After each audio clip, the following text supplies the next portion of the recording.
So you've heard of a Roth IRA and a traditional IRA, but which one is best? We're going to be diving into a full comparison of these accounts in this video, and stick around until the very end to figure out which type of account is best for you. Because as you'll soon see, the best account for you is going to depend on your age, income, and other important factors. We also have a lesser known retirement fact to share with you that might move the needle as far as which type of account that you choose, so make sure you stick around. With that said, I am not a financial advisor, and this isn't any kind of personalized financial advice. My name is Ryan Scribner, and I've had a lifetime passion for investing. I post weekly videos here on the NerdWallet YouTube channel, so make sure you subscribe and hit the bell. Let's start out by covering what retirement accounts are, and then we'll talk about which one is best for you. An IRA, or individual retirement account, is a specific type of investment account that helps people save money for when they stop working. It allows you to put money aside and grow the value of it over time, often with tax benefits too. IRAs are important because they help people to ensure that they have enough money to live off of when they are in retirement and no longer working. But the earlier you start your IRA, the better, because this is going to give you the most amount of time for your money to grow. The two types of IRAs that are most common are the Roth and the traditional IRA, but the most common type of retirement account, the 401k, is different. A 401k is a type of retirement account that's going to be offered through your employer. Meanwhile, a Roth and traditional IRA are going to be accounts that you pursue on your own. With that said, if you want to see us do a video about 401ks versus these other two types of retirement accounts, drop a like on this video. Now that we've covered what IRAs are, let's specifically talk about the traditional IRA. With a traditional IRA, you won't pay taxes on the money when you put it in, but you will pay taxes on it when you take money out later. As long as you're still earning income, there is no age limit to contributing to a traditional IRA. However, you will run into RMDs, or required minimum distributions, which must start at age 73, meaning you have to start taking at least a little bit of money out each year. The biggest tax benefit with having a traditional IRA is that your contributions are tax deductible in the year that your contributions are made.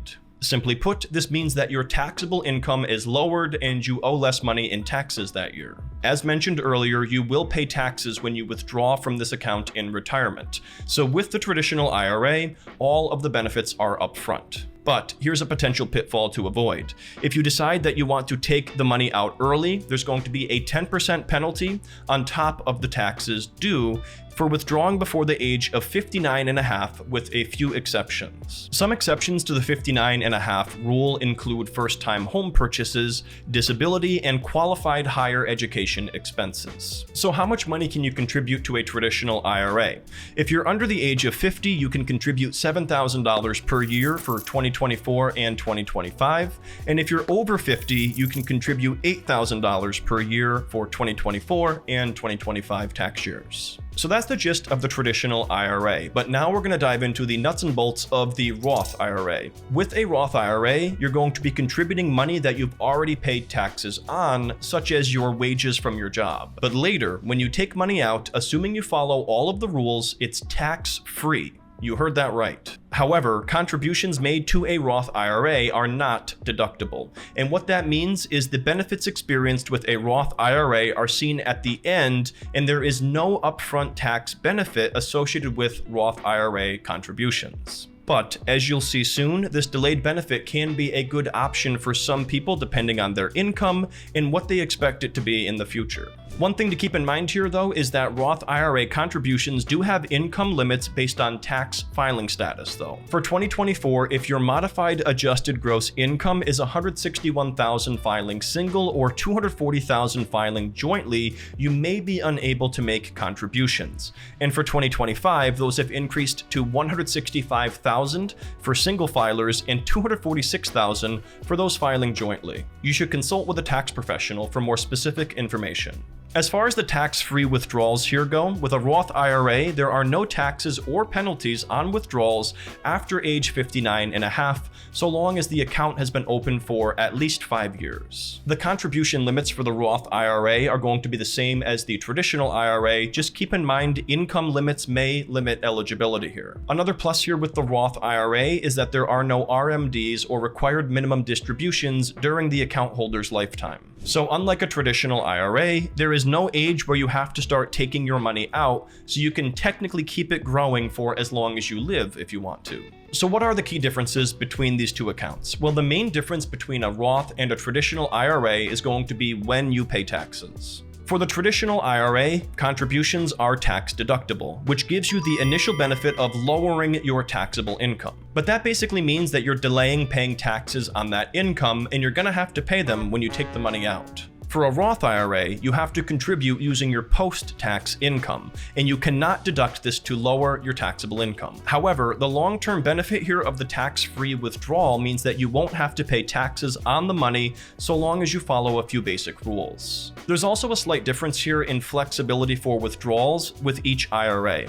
For a traditional IRA, if you take money out before the age of 59 and a half, you will pay a 10% penalty along with any other taxes that you owe. For a Roth IRA, however, the rules are slightly different. Since you already paid taxes on your contributions or the money you put in, you are allowed to take that money out anytime you want, without taxes or penalties. And again, to be abundantly clear here, this is only in regards to your contributions or the dollar amount that you actually put in. If your retirement account grows in value and you have earnings, you would pay taxes and penalties on those earnings if you decide to withdraw those. Income limits are also another significant difference here between the traditional and Roth IRAs. For Roth IRAs, you may not be eligible to contribute if your modified adjusted gross income is over $161,000 for filing single or $240,000 for those filing jointly. But there is something you can look into called the backdoor Roth IRA if your income falls above those limits.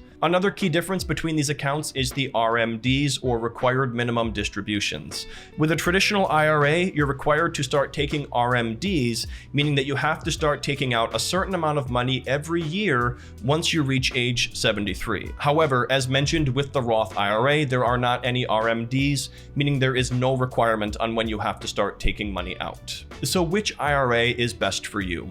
It's really going to come down to a few factors, but a key one is what your finances look like currently and what you are expecting for the future. If you expect to be in a higher tax bracket in retirement, a Roth IRA may be more beneficial because you will not have to pay taxes on that potentially, as you can benefit from those tax-free withdrawals. But if you expect to be in a lower tax bracket in retirement compared to today, a traditional IRA could make sense because you may not owe as much in taxes in the future compared to paying taxes on today's income. In addition, your current age can also impact your decision here. If you are younger, a Roth IRA may be more beneficial because it gives you more time for your investments to grow tax-free. Income can be a factor to consider here too. If you are a high earner, you may be restricted from directly contributing to a Roth IRA, but you can still contribute to your traditional IRA. To summarize here, guys, a Roth IRA is likely better if you think your taxes will be higher in the future, since you've contributed your post-tax income, and if you follow a few basic rules, you don't pay taxes when you take it out. A traditional IRA is likely better if you expect your taxes to be lower in the future because you don't pay taxes now, you pay later when you're taking money out of the account. There you have it, guys. Those are the key differences here between a Roth and traditional IRA. But there's one more thing we have to cover here, and that is the lesser known retirement fact that we talked about in the intro. Here's the thing. With a traditional IRA, you're most likely going to get a tax deduction. But what you do with that can make a huge difference in retirement. If you don't invest the tax deduction, you'll mathematically always end up with less money in retirement compared to a Roth in an all else equal scenario. But if you do invest this tax deduction, you'll net out roughly equal. So that's a great topic you can bring up with your tax advisor or financial advisor. Guys, be sure to leave us a comment down below with your favorite quote related to retirement investing. For me, it's going to be this quote from Warren Buffett. Someone is sitting in the shade today because someone planted a tree a long time ago. This quote here highlights the importance of long-term thinking and planning, and understanding that the benefits of actions taken today, like retirement planning, are only fully realized in the future. If you're wondering whether or not this is the right time to be saving your money or investing your money, check out our video here on saving versus investing. See you next time.